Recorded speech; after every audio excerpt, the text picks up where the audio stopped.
Anna doing great and welcome back to my channel Young Tutor. So in the previous lecture we discussed about if you all remember, we discussed about the basic derivation of how the we came to know about what is the value of F. And what is F? It was the gravitational force between two objects. We did the derivation, which was F is equals to G m1 m2 upon r square, and we discussed something about G, how it remains constant, what is the value of G, and then we also discussed that what was the SI unit of G and the significance of the gravitational constant. You can write the name. This is the gravitational constant. Very important questions are framed from this part of the lesson as well. This is the gravitational constant. Okay, now today we shall be doing with very important part as well, which is a part of our class 11 syllabus as well, but we try to neglect those parts. एक बहुत important part है जो हम अक्सर छोड़ देते हैं या अक्सर लीव कर देते हैं, which is Kepler's law. Kepler's law, ठीक है. केपलर्स का फर्स्ट लॉ करेंगे. The first law, if Kepler law, is known as law of orbits. Law of orbits.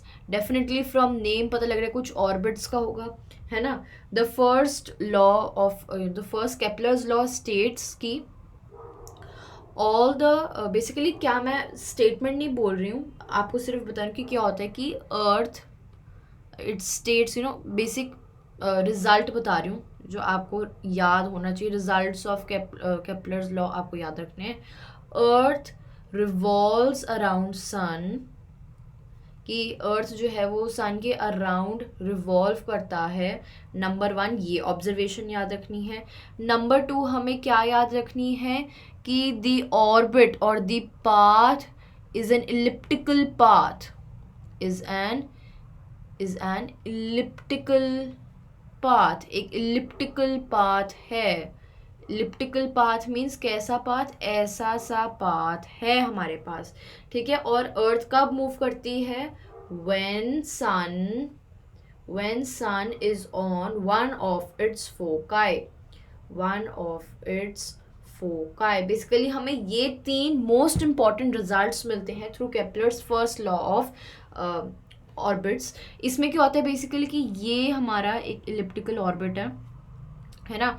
इसमें 2 फोकाई होते हैं. What are foci? Foci are centres.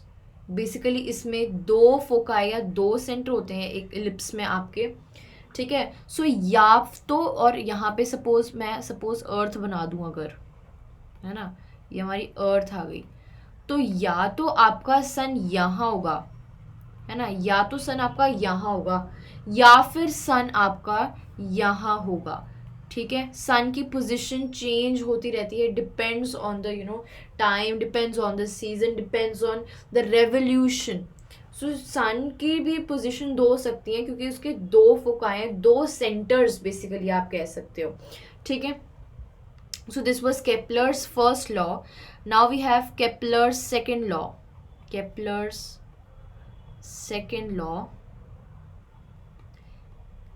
second law is known as law of area.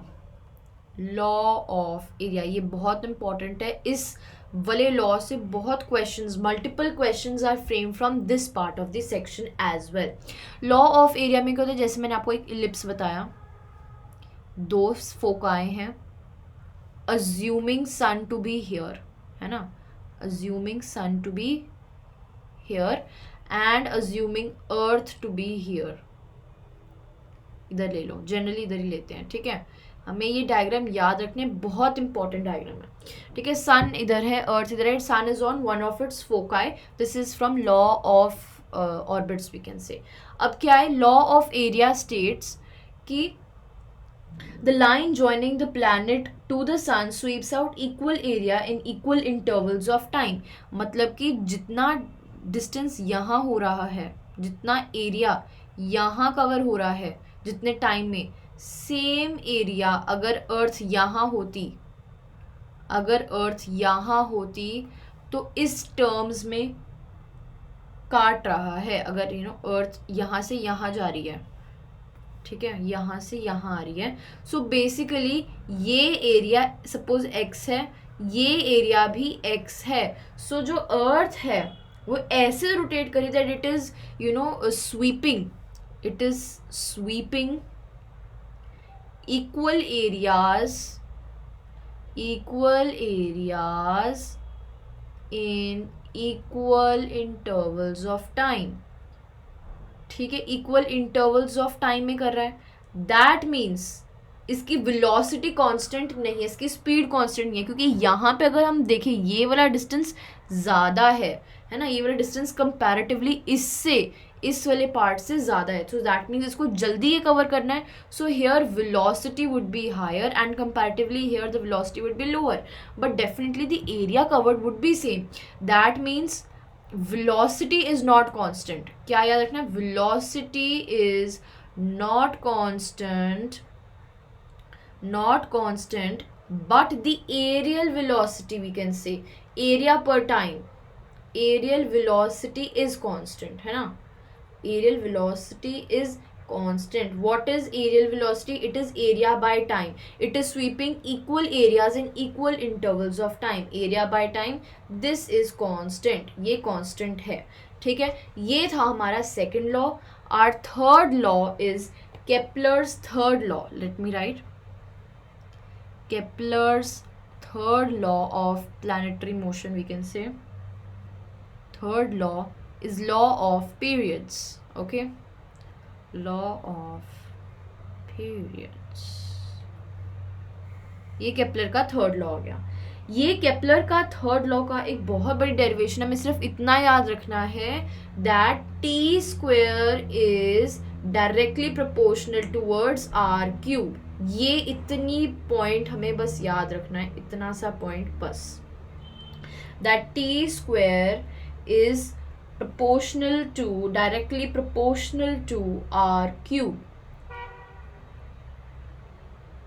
इससे हमें ये भी पता लगता है कि जितना कम रेडियस है आपका ऑर्बिट का, उतना कम टाइम लगेगा, जितना ज़्यादा रेडियस है उतना ज़्यादा टाइम लगेगा. This is what we mean by directly and indirectly proportional. लिख लो, it is directly proportional, directly proportional. ये बहुत इंपॉर्टेंट एक्सप्रेशन है. दैट मीन्स इसका एक मॉडिफाइड वर्जन भी आता है, यस वो भी आता है. दैट मीन्स T1 का square upon T1 upon T2 का स्क्वायर का bracket whole square is equals to R1 upon R2 का क्यूब. ये भी एक बहुत इंपॉर्टेंट डेरिवेशन है, इसको भी हम लिख सकते हैं, ठीक है, इसको लिख लो. एज पर एनसीईआरटी इतना काफ़ी है. डेफिनेटली ये expression if you want you can remember, ये दूसरा वाला, बट फर्स्ट वाला is really important to remember and questions have been framed from this part of the section as well. Okay, next we shall be discussing in the next class, in the next lecture we shall be discussing about the modifications of the what to say, motions of the equations of motion. EOM जो था, EOM, उसकी modifications हम करेंगे. And for that stay tuned, and if you like this video don't forget to give it a like and subscribe to my channel.